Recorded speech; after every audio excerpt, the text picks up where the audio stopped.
Comment avoir de l'eau potable, de l'eau vraiment potable, pas en itinérance, en vacances, travail, digital? On ne peut pas emmener avec soi son osmoseur inverse. Avant de vous donner la solution que j'utilise quand je suis en voyage, je voudrais rappeler pourquoi c'est important de se soucier de la qualité de l'eau.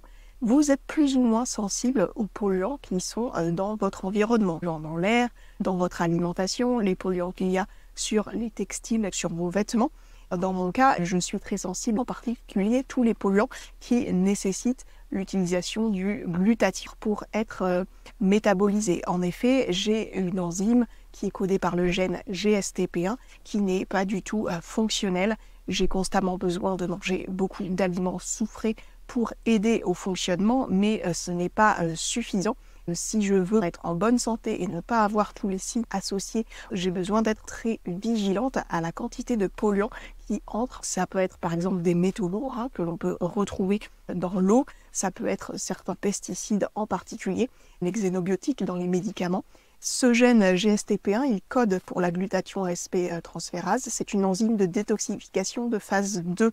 Les variantes dont je suis porteuse sont liées à des facteurs de risque accrus pour certains cancers, sont liées aussi au diabète de type 2, ce qui est typiquement ma problématique. Je suis constamment obligée de faire attention si je me mettais à manger ce que tout le monde mange. J'aurais de la résistance à l'insuline. Aujourd'hui, ce problème est sous contrôle, mais c'est lié à l'adaptation de mon mode de vie.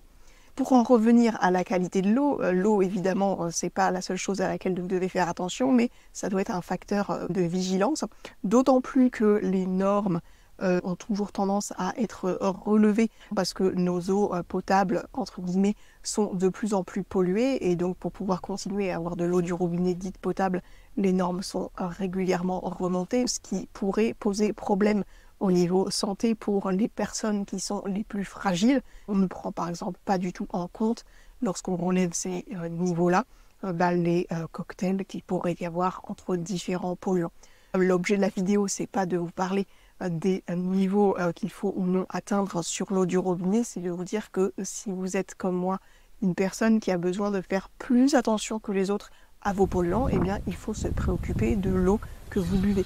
C'est probablement votre cas si vous avez la thyroïdite de Hashimoto et l'eau en bouteille n'est pas une solution. Donc, qu'est-ce qu'on peut prendre quand on est en vacances? En fait, je vais vous parler de deux solutions. Première solution, on pourrait prendre un filtre Berkey. Il existe des petits formats qui sont justement prévus pour le voyage. Donc, si vous avez un van aménagé, c'est tout à fait faisable. Maintenant, pour des voyages itinérants à vélo, etc., ça va être plus compliqué. Et si vous voyagez en transport en commun également, vous allez difficilement pouvoir transporter ce type de matériel. En plus, il y a un coût associé. Et la deuxième solution, c'est de passer ses vacances dans des lieux les moins pollués possibles. Ce que je fais, je vais dans ce que les géographes appellent la diagonale des villes, dans la ville, qui n'est entourée que de fermes bio. Il est peu probable que l'eau potable du robinet contienne beaucoup de polluants. Elle va forcément être un tout petit peu chlorée, ça pourrait être le seul défaut. Mais je pense que c'est une eau de très bonne qualité. Vous regardez la carte de France des sources naturelles et vous allez remplir bouteilles dans ces sources. Mais malheureusement, il n'y a pas de source naturelle potable dans tous les villages France, bien loin de là. Et donc, si vous partez en vacances dans les bons endroits, et bien, buvez l'eau du robinet s'il n'y a pas de source naturelle. Pour savoir où vous devez aller exactement passer vos vacances, vous pouvez consulter cette carte qu'a sorti Le Monde qui agrège un certain nombre de données concernant la pollution des eaux souterraines en France.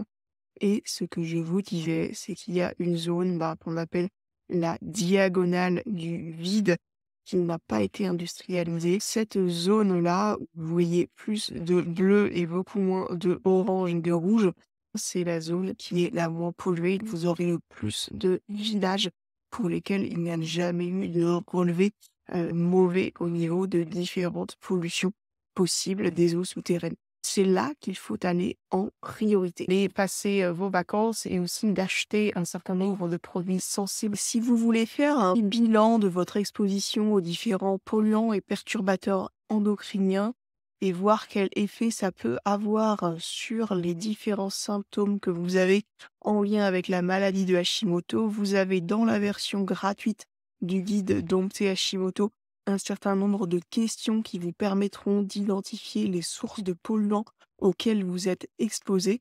Et pour les personnes qui ont la version complète parce qu'elles participent au programme, vous pouvez dans ce cas afficher l'onglet perturbateur pour pouvoir faire un audit un peu plus complet de vos sources d'exposition et accéder à l'ensemble de la base des solutions. J'espère que cette vidéo vous a plu. Je vous retrouve sur la chaîne avec d'autres vidéos concernant les moyens de réduire votre auto-immunité et les symptômes de la maladie de Hashimoto.